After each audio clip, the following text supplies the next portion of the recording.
Hello again, it's just me, Eamon. Again, we're sort of continuing to open up the scriptures, just to talk to each other, encourage each other in this crazy time. We're still on lockdown, which means we can't leave the house, and it's still kind of crazy. I just always keep thinking about how we're going to view this in like 30 years' time, how we're going to look back at this time as a whole world, as a nation, individually. So it is pretty crazy, but in this time now, there are less distractions than ever. This is the perfect time to cultivate the secret place. You know, we are only allowed out for certain circumstances, some exercise in the day, only one time a day, and sort of shopping if it needs be, but only if it's necessary. So it means that we're spending a lot of time at home. We're spending a lot of time, which means we can spend a lot of time with the family. We can spend a lot of time sort of staying connected on FaceTime and all those wonderful things like that. But there are less distractions than ever. And this is a perfect time to cultivate the secret place. You know, Jesus, he says this, he says, when you go to pray, go away by yourself, shut the door behind you and pray to your Father in private. Then your Father who sees everything will reward you. Read that in Matthew. And you see, he's inviting us into this point. He's inviting us into this secret place, into this place with him, this place of intimacy. He's saying, come to me, close the door behind you and I will reward you. And it's such a wonderful, wonderful invitation from God that the God of heaven, the God who created everything, invites us in to have that intimate one-to-one time with him.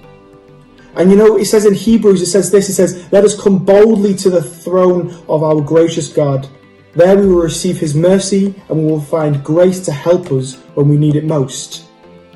And we see, that's just sort of a wonderful, wonderful, wonderful, wonderful thing. It's one of my favourite verses in the Bible. I absolutely love it. Come with boldness, come with confidence. Is saying here that when we come to this secret place, when we come to this place and we close the door behind us and have this one-to-one time with God, we don't need to come and be like, oh God, you know, it's been a while, you know, I'm here. We don't need to sort of feel scared, we don't need to sort of feel anxious or anything. It's just we can boldly come in. You know, it's a place of comfort, it's a place of intimacy with him. I often think about my house. When I leave the house and I come back, and when I'm about to walk back in my house, I don't slowly open the door and go, oh, am I allowed back in? I walk in there with confidence and boldness, knowing that this is a place where I live, this is a place where I feel comfortable, this is a place where the family are, this is my home. And that's sort of that time with God. That's what he invites us into. He invites us into this place with him that's comfortable, that we can boldly enter in, and we can receive grace to help us when we need it the most. You know, cultivating the secret places is understanding and knowing that place with God is a place where we can come with boldness and confidence, knowing that it's our home, that it's a safe space. And this is the best thing about it. This is the most amazing thing. There's always a response from God. You know, in Philippians it says this, don't be anxious about nothing, but instead, by prayer and petition, with thanksgiving, present your requests to God, and the peace of God, which surpasses all understanding, will guard your hearts and minds in Christ Jesus. And at the moment, obviously, there's a lot of noise. You know, the news is reporting, loads of cases, loads of new cases every day. You know, we're seeing deaths rise, not just in our nation, but all over the world.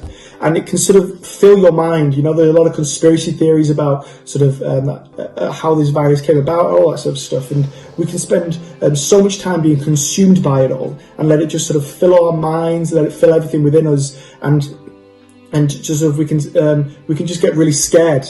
I mean, stop being anxious and going, oh no, I'm going to catch it. What if I catch it? What's going to happen? What happens if my friends catch it? What happens if someone in my household catches it? And we spend so much time filling our head with all this noise and mess. But God says this, he says, don't be anxious about anything, but instead pray about everything.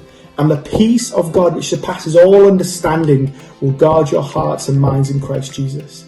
So when we enter into this secret place, when we shut the door behind us, when we enter in with boldness and knowing that it's our home, that it's a safe space, we can come in knowing that it's not just going to be a one-way conversation, that there is going to be a response from God, and that he will grant us peace. When we have all these anxious things, when we have all these worries about whether it's about the virus itself, whether it's about the finances of it all, whether it's about sort of job security, whatever it is, we can come to God, and He will we can pray about it. We can just shut that door behind us, and we can just come with boldness and say, God, I am struggling here. I am feeling anxious. And the peace of God, which surpasses all understanding, will just rain down.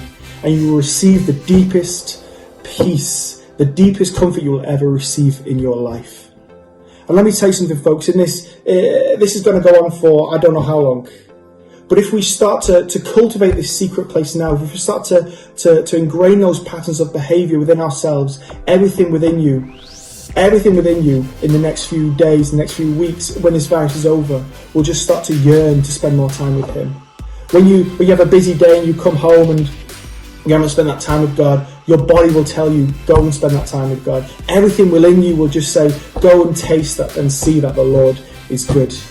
So in this season, it's simple. Close the door behind you. Come with confidence.